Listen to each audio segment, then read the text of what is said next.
घर में आके मेरी पूजा को स्वीकार करें और जो मांगू मेरा गणेश मुझे दे 10 दिन के अंदर, तो पहला नाम लेकर पुकार लेना ध्रुव वर्ण विनायक, बैठो बस काम हो गया। वो फिर ही होकर आता है, वो बैठता है अलमस्तता में बैठता। अगर आप परिक्रमा कर रहे हैं और परिक्रमा का भी नियम है कि तुम कितनी कर रहे हो, जैसे मनकों का नियम नहीं होता। मनकों का नियम होता कि नहीं होता? आपके झोली में आप जो माला जपते हो उसमें कितने मन के होते हैं? 108। 108 मन के किसके लिए होते हैं? सिद्धिता के लिए, भगवान को प्रसन्न करने के लिए। ठीक है। एक होती है 54 मनके की माला। कितने मन के होते हैं उसमें? 54। जब हमारा कोई काम अटक रहा है, हमारा कार्य कोई सिद्ध नहीं हो रहा, हमारा कार्य कुछ रह गया है और बहुत दिनों से अटका हुआ है, तो 54 मनके की जो माला होती है उससे भगवान का नाम जपना चाहिए, कार्य सिद्ध हो जाता है तुरंत। एक होती है 30 मनकों की माला। जब व्यक्ति बहुत बीमार पड़ जाता है, बहुत तकलीफ में हो जाता है, रोगीला हो जाता है, बीमारी छूटती नहीं है, बहुत कष्ट उसको होता है, कुछ ना कुछ रोग शरीर में, कभी बुखार आ रहा है, कभी सर्दी हो रही, कभी घुटना दुख रहा है, कभी कमर दुख रही, कभी हाथ दुख रहे, कभी पांव दुख रहा है, तो जिसके शरीर में जो कष्ट होता है, तो 30 मनके की माला से जाप करने पर वो हमारा रोग मात्र 2 दिन के अंदर समाप्ति की ओर आ जाता है। हमारा कितना भी तेज बुखार चल रहा हो, कितनी भी तेज बुखार आ रहा हो, तो वो मात्र 2 घंटे 3 घंटे या 2 दिन के अंदर रोग मुक्त। 30 मनके। एक होती है 15 मनके की माला। 15 मनके की माला कौन सी होती है? जब बच्चा किसी एग्जाम में बैठ रहा हो, नौकरी के लिए अप्लाई कर रहा हो, कोई सर्विस के लिए जा रहा हो,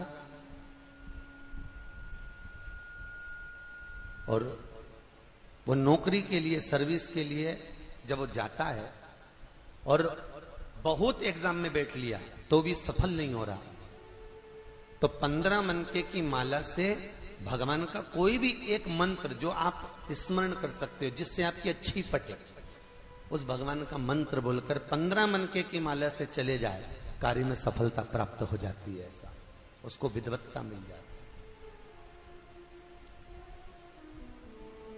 एक 7 मनके की माला भी होती है। आप लोग कभी संतों को देखना, वो उंगली में पहने रहते हैं, और उंगली में पहने बस वो हाथ में कहीं लपेट, कई लोग हाथ में लपेट देते, कहीं की हाथ में इतनी सी माला देखोगे 15 मनके की, किसी के हाथ में 20 मनके की, किसी की संतों को देखना कोई की माला छोटी सी होती है, यहाँ चढ़ जावे तो वो 15 मनके की, 20 मनके की, 30 मनके की, कोई की 7 मनके की होती है, उंगली में फंसाकर 7 मनके की माला जपते रहते हैं। 7 मनके की माला किस लिए होती है? तो कहा अपनी प्रतिष्ठा को पाने के लिए। कोई व्यक्ति आपका धन खाकर भग गया, कोई व्यक्ति आपका पैसा ले गया, कोई व्यक्ति आपका रुपया रख लिया, और वो व्यक्ति को तुम 50 बार बोल चुके, भैया मेरा पैसा दे दे, भैया मेरा पैसा दे दे, भैया मेरा रुपया दे दे, भैया मेरा धन दे दे, और वो व्यक्ति धन नहीं दे रहा, वो व्यक्ति पैसा नहीं दे रहा। और जो व्यक्ति पैसा लेकर बैठ गया और पैसा नहीं दे रहा है, उसके लिए तुमने बहुत प्रयास कर लिया, तो एक बार हल्दी की गठान की 7 मनके की माला बना लो।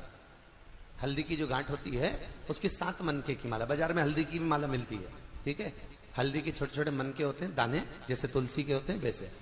7 मनके की माला हल्दी की गांठ की, हल्दी की ले लीजिए, और वो 7 मनके की माला से भगवान शंकर के नाम का श्री शिवाय नमस्तुभ्यम मंत्र बोलकर जिस व्यक्ति से धन लेना है उस व्यक्ति का नाम लेकर मात्र 12 दिन या 13 दिन या 14 दिन उस माला को जप लीजिए।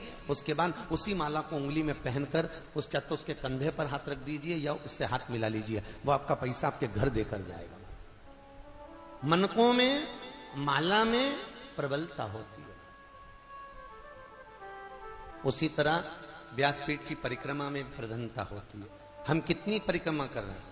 यदि हम 108 परिक्रमा कर रहे हैं व्यासपीठ की, तो हमें सुख का अनुभव कराती है महाराज। आपका यदि कोई कार्य अटक रहा है और आप बहुत दिन से निवेदन कर रहे हो, तो भागवत की 54 परिक्रमा करना चाहिए, 54।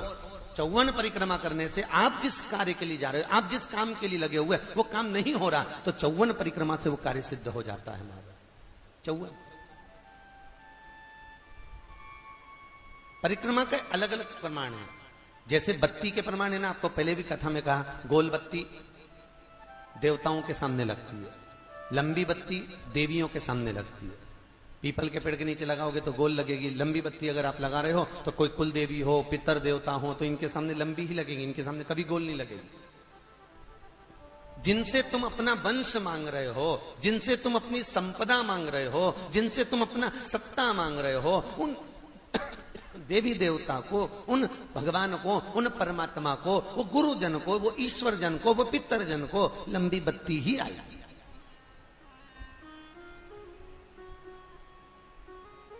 पीपल के पेड़ के नीचे कभी लंबी बत्ती नहीं आती, याद रखना। पीपल के पेड़ के नीचे हमेशा गोल बत्ती है।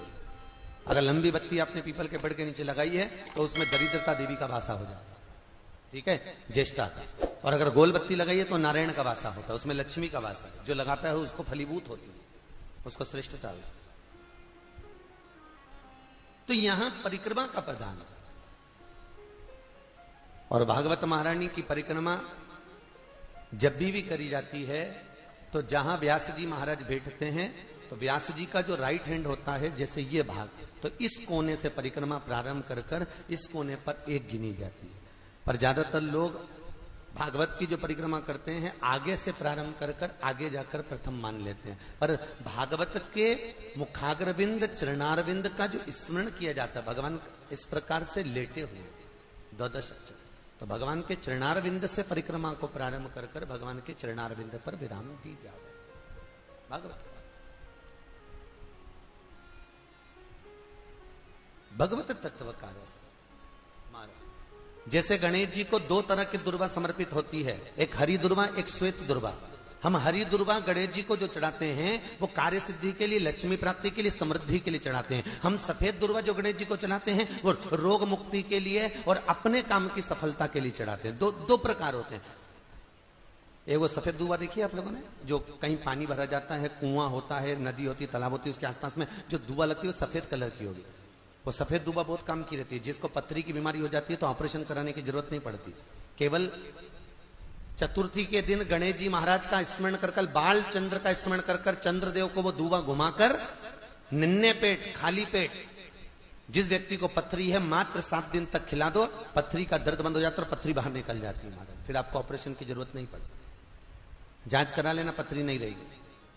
सफेद दुर्वा का इतना प्रमाण होता है। कितना भी अगर कोई वास्तु दोष बता दिया, पितृ दोष बता दिया, कालसर्प दोष बता दिया, कितना भी अगर कोई दोष बता दे, तो पीपल का जो जल वृक्ष में से झड़ता है, कभी कभी आप उसके नीचे हाथ रखकर देखना, थाली रखकर देखना, उसमें पत्थर पर देखना, तो वहां पर भी पानी के निशान आपको मिलेंगे, बूंद के निशान मिलेंगे।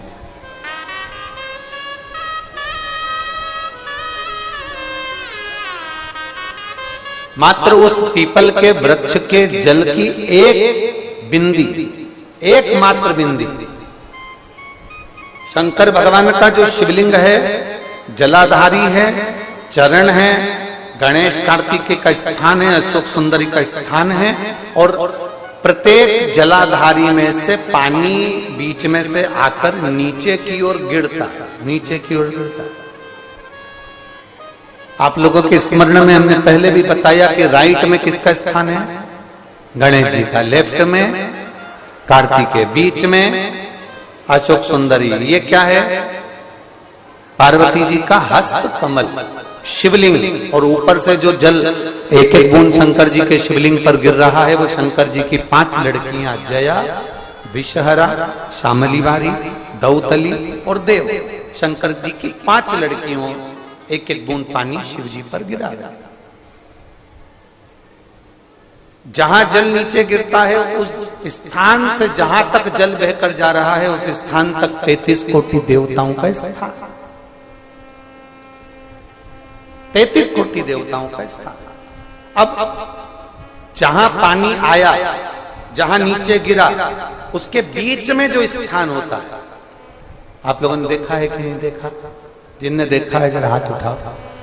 ये पानी जैसे यहां तक आया और यहां के बाद नीचे गिरेगा, तब वो नाली के माध्यम से बाहर जाएगा। तो जितनी दूर यहां से वो नीचे की ओर जो गिर रहा है, यहां से वो नीचे की ओर जो पानी जा रहा है, ये जो स्थान होता है, ये हमारे 3 दोषों को निवारण तुरंत कर देता है। एक हमारा पितृ दोष, एक हमारा कालसर्प दोष और एक हमारा वास्तु दोष का निवारण ये तुरंत करता है। और ये तो हमने केवल आपको शिव महापुराण के माध्यम से बताया कि ये 3 दोष का निवारण कर देता है, पर यदि कभी आप ध्यान से लिंग पुराण को पढ़ेंगे, आप यदि लिंग पुराण को पढ़ेंगे और गीता प्रेस गोरखपुर की लिंग पुराण को लाकर यदि आप पढ़ते हैं, या गीता प्रेस गोरखपुर की शिव अंक को भी आप अगर पढ़ेंगे, उसका नंबर हमारे स्मरण में नहीं आ रहा है, शिव अंकों को भी अगर आप पढ़ेंगे तो उसमें भी आपको वर्णन मिलेगा कि हम तो केवल 3 दोष का बता रहे हैं, पर हमारे शास्त्र तो यहाँ पर और भी दोषों का वर्णन कर रहे हैं। जैसे किसी ने बता दिया आपको शनि का दोष है, किसी ने बता दिया मंगल का दोष है, किसी ने बता दिया आपको केतु का दोष है, किसी ने बता दिया आपको राहु का दोष है, किसी ने आपको कह दिया कि बृहस्पति का दोष है, किसी ने कह दिया आपको ये वाला दोष है। दुनिया के जितने दोष पीपल के वृक्ष के झड़ता हुआ जल की एक बूंद का स्पर्श, भले वो सूख गई हो, उसका एक स्पर्श मात्र जहां पानी नीचे की ओर गिर रहा है, उतनी परिधि, उतनी जगह के बीच में जहां से पानी गिरता है, बस उस स्थान पर अगर वो उंगली अपना नाम और गोत्र का स्मरण कर कर भी लगा दी जाए और एक लोटा जल चढ़ा दिया जाए, तो ये जितने दुनिया के दोष हैं वो अपने आप समाप्त हो ही जाते हैं। शंकर की